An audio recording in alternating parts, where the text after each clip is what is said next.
The card was bent before it was ever opened. My son had carried it all afternoon with the careful seriousness he uses when something matters to him. He'd folded the paper too many times, reinforced the edges with tape, colored over the same lines until the crayon waxed thick and shiny. It wasn't subtle. It was earnest. The kind of thing adults like to call creative when they're being generous and weird when they're not. He waited for a break in conversation, then slid it across the table toward my mom. It landed near the cake knife, a little smudge of frosting already threatening one corner. My nephew grabbed it first. He didn't even look at it, just crumpled it quickly, like he'd rehearsed the motion, and tossed it straight into the center of the cake. Frosting jumped. Someone gasped. Then he said it, loud enough for everyone. Nobody likes his weirdo art. The laugh came instantly. Not one voice, many. A burst, sharp and unified, like the room had been waiting for permission. I didn't look at my nephew. I looked at the table, at my sister covering her mouth, laughing anyway, at my mom blinking in surprise, then smiling as if this was just kids being kids, at my dad shaking his head, amused, not intervening. And then I looked at my son. He didn't cry. That would have been easier. He just froze for a beat, then gave a small, embarrassed smile like he was trying to help everyone past the awkward part. He pushed his hands under his legs and stared at the tablecloth. I recognized that move immediately. I'd perfected it by the time I was 8. There was a moment, brief but loud in my head, where I almost jumped in, where I almost said, "Hey, that's not nice," in a tone designed not to disrupt dessert, where I almost rescued the situation instead of my kid. Then I felt something settle. Not anger, decision. I stood up.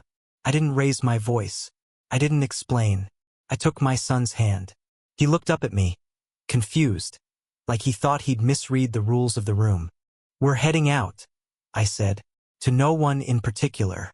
Someone muttered, "Already?" Someone else said, "He was just joking." I nodded once, the way you do when you don't plan to stay long enough to argue. We left coats behind.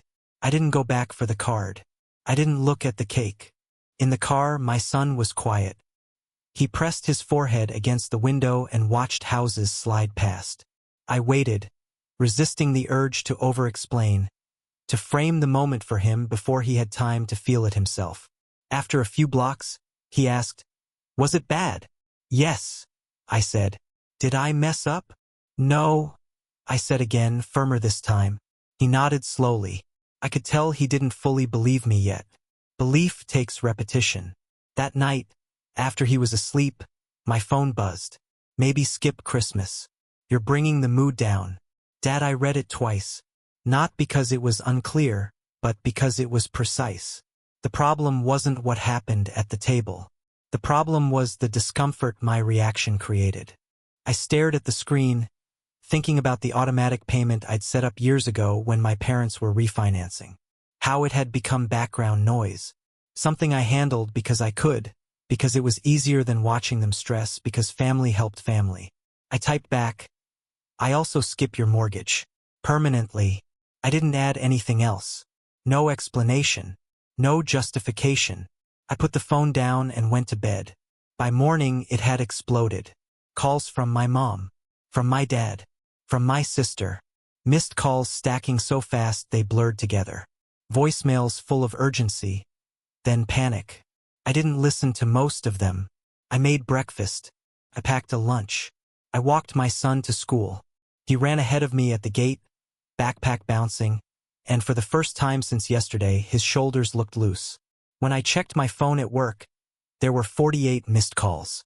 My mom finally texted, "This has gone too far." I replied, "What happened at the table went too far. This is the consequence." Her response came quickly this time. "He didn't mean it like that. Kids tease. You're punishing everyone over one moment." I stared at that sentence longer than necessary. It wasn't one moment, I typed. It was a room full of adults who laughed. The calls kept coming. The tone shifted rapidly. Anger turned into bargaining. Phrases like "family sticks together" and "you're overreacting" gave way to "we need to talk and let's calm down." My dad finally left a voicemail, his voice tight and unfamiliar. We can't cover this payment. You know that. This isn't fair. I listened to that one all the way through. Fair. I didn't respond right away. I wasn't trying to punish anyone. I wasn't interested in leverage. I was noticing, for the first time, how quickly moral arguments collapsed into practical ones when money entered the frame. That afternoon, my sister sent a message I almost didn't open. He was wrong, it read. But you didn't have to do this. I typed back slowly. I didn't do anything at the table. I left. This happened after. She didn't reply. The days that followed were uneven. Some calls stopped. Others became quieter. My mom tried once more, framing it as concern for my son, suggesting we could all reset if I apologized for making it a thing. I didn't argue. I didn't rehash the scene. I told her I wasn't discussing finances or holidays right now. The mortgage payment didn't go through.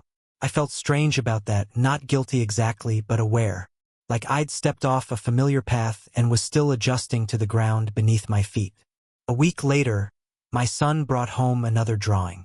This one stayed on our fridge. He didn't ask if anyone would like it. He just showed me.